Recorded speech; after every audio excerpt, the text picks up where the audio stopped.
Assalamualaikum warahmatullahi wabarakatuh.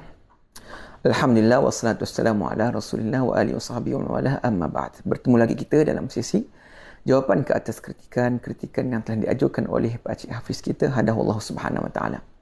Baik, daripada kritikan dia tentang video sengketa Ustaz Wadi, dia kata wirid berjemaah, nak kata Wahab ni saja pandangannya betul, wirid tak boleh. Siapa kata wirid tak boleh? Perbincangan itu hanya wirid secara perlahan atau kuat je. Tak ada pandangan mengatakan tidak boleh wirid selepas salat berjemaah. Wahab, watak yang mereka nak bawa tu tanpa mereka sedari, yang suruh memainkan watak itulah yang jahil. Zikir jahar yang dibenarkan itu suara kuat yang natural. Bukan kalau di masjid imam tu guna mikrofon, masuk speaker dan menjadi super kuat, super jahar, dah tak natural. Baik. Wirid berjamaah. Nak kata Wahab ni saja pandangan dia yang betul, yang kononnya wirid tak boleh. Sebenarnya tak ada siapa kata wirid tak boleh. Yang ada perbincangan wirid tu secara perlahan atau jahar, secara sir ataupun jahar. Tak ada pandangan yang berkata tidak boleh wirid selepas solat berjamaah. Ini yang saya kata dia nak mereka nak bawa satu watak, yakni Wahab. Wahab tu equals to Wahabi lah, yang kononnya ekstrim dan jahil. Tapi dalam rangka mereka nak bawa watak tu, saya bukan bercakap tentang pelakon ya, tapi watak tu dalam rangka mereka nak bawa watak yang ekstrim lagi jahil, tanpa mereka sedari ia menunjukkan bahawa yang sungguh yang bawa watak itu yang jahil. Jadi saya nak beritahulah daripada riwayat Imam Al-Bukhari radhiyallahu anhu, bila telah sebutkan dalam bab al-zikru ba'da salah, zikir selepas salat, daripada Abdullah bin Abbas radhiyallahu anhu, anna raf'a as-saut bi-dzikri hin yansarifu an-nas min al-maktubah kana ala ahdi Rasulillah sallallahu alaihi wasallam. Ibnu Abbas radhiyallahu anhu mengatakan bahawa menguatkan berzikir setelah salat fardu memang ada di zaman Nabi sallallahu alaihi wasallam.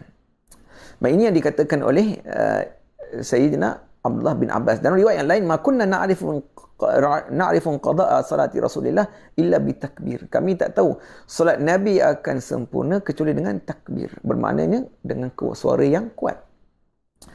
Dan begitu juga Imam Syafi'i rahimahullah ta'ala, beliau mengatakan tentang hadis-hadis yang mengatakan kuat suara ketika berzikir ialah di waktu tertentu, bukan selalu, untuk supaya kita ajarkan kepada makmum bagaimana cara untuk kita berterusan berzikir pada Allah Subhanahu wa taala.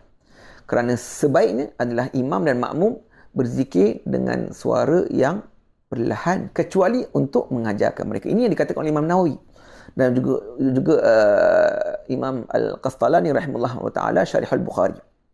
Baik, dan Imam Al-Baihaqi meriwayatkan, dan juga Abdul Razak dalam Mustannafnya, seorang lelaki kana yarfa'u sawtahu bidzikr, dia telah kuatkan suaranya untuk berzikir. Faqala rajul, ada orang yang lain kata, law an hadha khafadha min sawti, baik, alangkah baiknya kalau dia ni tak kuatkan suaranya, perlahankan suaranya. Faqala Rasulullah sallallahu alaihi wasallam, da'hu fa innahu awwah, biarkan dia, kerana dia adalah orang yang khusyuk meminta Allah Subhanahu wa taala. Bermaknanya di sini ada dua riwayat yang berbezalah, riwayat yang mengatakan perlahankan suara dan riwayat mengatakan kuatkan suara. Dan juga dalam hadis qudsi yang diriwayatkan oleh Imam Bukhari, ana 'inda dhanni 'abdi bi, aku mengikut daripada sangkaan suatu hamba kepada aku, wa ana ma'hu idza dzakarani, aku akan bersama rahmatku khusus pada orang yang berzikir pada aku, fa in dzakarani fi nafsi dzakartu fi nafsi, jika dia telah berzikir dalam hatinya, dalam dirinya, maka aku akan berzikir pada zatku. Wa in dzakarani fi mala'in dzakartu fi mala'in khairan minhu, kalau dia berzikir dalam jemaah, aku akan mengingatinya di dalam jemaah yang lebih baik. Bermakna di sini orang yang zikir dalam hati, iaitu suara tak kuat, maka Allah Subhanahu wa taala akan mengingatnya dengan keadaan yang sama seperti mana dibuat, iaitu Allah Subhanahu wa taala akan ingat tanpa malaikat-malaikat makhluk-makhluk yang lain. Tetapi kalau dia mengingat dengan jemaah, maka Allah akan ingat dengan jemaah yang lebih baik daripada jemaah manusia. Ini dalam riwayat Bukhari. Bermaknanya, berzikir dengan suara kuat ataupun pelan dibolehkan dalam syariat. Cumanya, seperti mana yang saya sebutkan tadilah, nukilan daripada Imam Syafi'i, suara bila diperlahankan ketika berzikir lebih baik sebab dia jauh daripada riak dan dia tidak mengacau orang yang solat ataupun orang yang sedang berehat. Dan selain daripada itu, kalau kita nak kuatkan suara, itu lebih baik. Maknanya kalau tidak ada kacau orang yang solat, tidak ada kacau orang yang rehat, tidak ada riak, maka itu adalah yang terbaiklah. Sebab apa? Sebab di situ ada amalan yang mana kita mengajak orang lain boleh berzikir. Kerana faedahnya akan melampaui daripada dirinya sendiri apabila dia berzikir dengan suara yang kuat.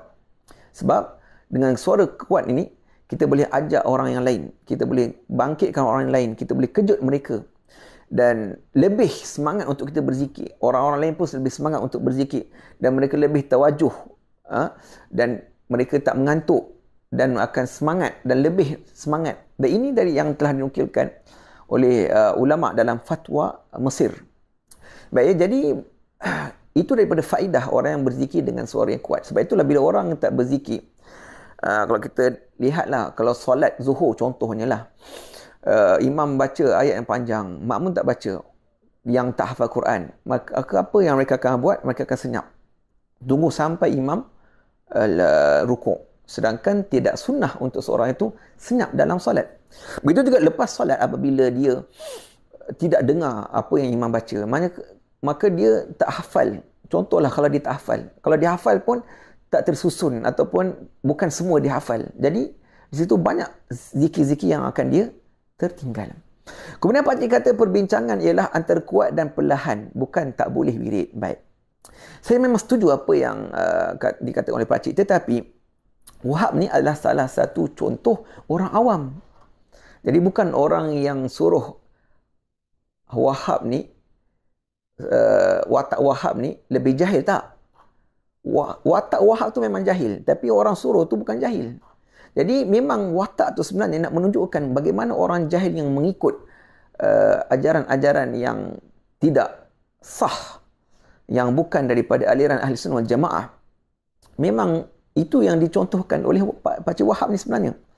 Jadi dia terpedaya dengan pengaruh media sosial kan, mengambil ilmu pengetahuan daripada saluran yang salah, sehingga dia anggap wirid itu tak perlu lagi. Jadi itu yang watak Wahab yang dibawa dalam sengketa itu sebenarnya. Jadi bukan orang yang suruh tu lebih jahil, tidak. Dan juga kalau kita lihat, orang awam ni tidak menghafal wirid secara sempurna, menyebabkan apabila setiap hari imam mendiamkan diri, kadang-kadang memang kita nampak orang makmum ni mereka tak berzikir. Malah kadang-kadang imam akan bangun dulu daripada mihrabnya sebelum makmum bangun. Dan ini adalah perkara yang saya sendiri pernah nampak di Mekah Mukarramah, daripada satu masjid. Saya tak nak sebut nama masjid tu. Di mana lepas solat, dia bangun dulu daripada makmum yang lain. Zikir yang biasa yang kita zikir itu pun tak habis lagi, dia dah bangun. Baik. Lalu dengan keadaan ini, makmum yang tidak tahu wirid sudah tentu akan menganggap tidak ada wirid. Kalau dia nampak imam buat macam tu. Jadi dia akan kata tidak ada wirid. Jadi itu yang watak Wahab yang mengatakan tak ada wirid. Baik ya. Pakcik Hafiz kena faham. Kemudian, dan itu yang menyebabkan, kalau kita lihat di Malaysia, memang asatidzah ajar agar kita kuatkan suara. Tetapi janganlah kuat sangat. Sampaikan pakcik kata apa? Super kuat, super jahar. Janganlah jadi super dalam masjid. Kita ambil mikrofon tu, kita jauhkan sikit. Supaya taklah kuat sangat, tetapi taklah diam sangat sampai orang tak dengar apa yang kita zikir. Supaya orang dapat mengikut dan semangat untuk duduk sampai doa. Baik ya. Sebab ulama pun kata dalam fiqh Syafi'i, Syekh Nawawi Jawi pun dah sebut, bangun sebelum selesai zikir dan doa selepas salat adalah makruh. Baik, itu yang dikatakan oleh Syekh Nawawi. Kemudian Pak Cik Hafiz kata, kalau ada khilaf, saya maklum bahawa di kalangan para pecinta bid'ah dan di kalangan ahli bid'ah wal jamaah lazim komen pada saya, alah kapten ni, dia meraihkan khilaf kononnya, tapi dalam hal bid'ah dia tak raikan. Saya tak meraihkan, tapi saya membaca dan mengkaji apa yang ulama itu maksudkan dengan bid'ah hasanah. Baik, ini adalah satu anggapan lah daripada Pak Cik semata-mata lah, yang mana dia menganggap dirinya berilmu, sedangkan Pak Cik Hafiz memang tiada hubungan dengan ilmu syarak, ilmu syarak ya. Malah hubungan Pak Cik dengan ilmu syarak membawa bid'ah haram. Ia betul, sebab akan menyesatkan orang lain. Kerana tiada kelayakan, dan apabila tiada kelayakan dan menganggap diri adalah orang yang penting sehingga boleh mengatakan, orang akan berkata Pak Cik perlu meraihkan khilaf. Lalu ini hanya ananiah semata-mata lah, dan perasaan diri, merasakan diri sesuatu semata-mata. Semoga Allah berikan petunjuk kepada Pak Cik. Wa akhiru da'wana alhamdulillahirabbil alamin.